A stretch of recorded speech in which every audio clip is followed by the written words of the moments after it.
Hello and welcome to X and Y Gaming Casually Competitive Impromptu Yu-Gi-Oh! I have no signs of slowing down now, and I actually lost track of which deck I was supposed to go next with. So hey, look here, it's the Servants of the Fallen King deck, aka Skull Servants. Let's let's go ahead and dive right into what is fastly becoming my favorite deck to play with of all time.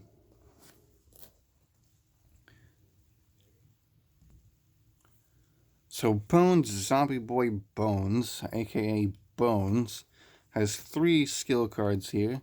Ectoplasmic Fortification, which just boosts their attack but lowers their defense. Call of the Haunted, which is Call of the Haunted. And Servants of the Fallen King.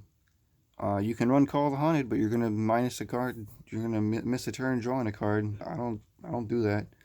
Uh, I just have them there because I pulled all 3 of them, and I thought, why not? But this deck is very much so centered around Servants of the Fallen King. So we run Servants of the Fallen King.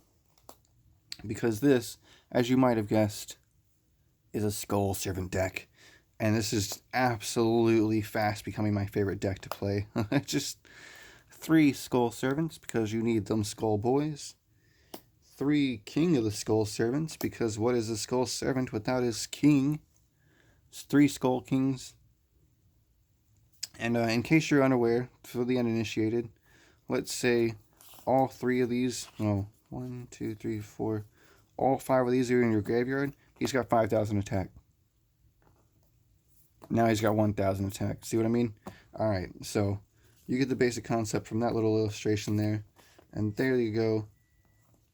And there's 3 of them. Okay, so 3 skulls, 3 kings.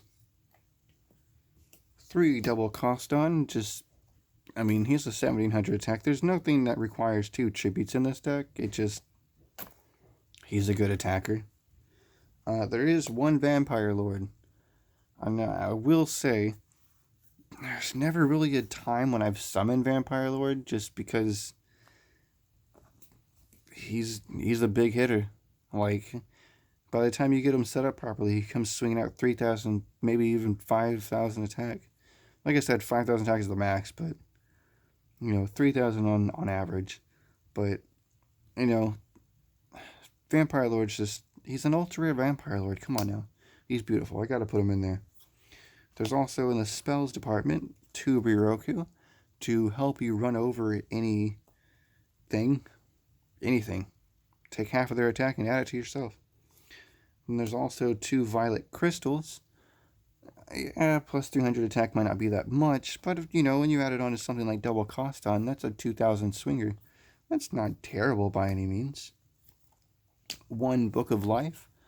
Maybe you could take away a crystal and add a 3rd Book of Life, or a second, and take away the other Violet Crystal and add in a 3rd Ryroku. That's up to you. I'm pretty sure my 3rd Ryroku is in my Toon World deck, but we'll find that out when I get there. There's a Spellbinding Circle and a Michizuri. If I had a second Michizuri, it would most likely be here. That's powerful stuff. You lose a monster, well, your opponent loses a monster too. And then 3 Security Orbs, because I don't have enough of those yet. Or rather, I don't have too many of them, apparently. But yeah, pretty straightforward. Like every other speed duel deck, you want to stall with Security Orb, Michizuri, and the Spellbinding Circle, while you Servants of the... I don't even think I said so. Servants of the Fallen King says once per turn, you can send a level 3 or lower normal zombie monster from your deck to the graveyard. Well, there's only 1 target, baby boy. So you definitely don't want to draw into these or have them in your opening hand. If they do, well, send them to the field. Set them down, let them get destroyed. Hopefully you can Michizuri them, at least if they go. Your opponent loses a monster too, but, 9 times out of 10, you're just trying to send them to the graveyard with Servants of the King and get your King of the Skull Servants up to stupid, ridiculous high attack and just run pretty much anything over. 3 Skull Servants and an extra King in the graveyard, you can even run over Perfectly Ultimate Great Moth. And hey, if you like running over Perfectly Ultimate Great Moth, then don't forget to hit the like button.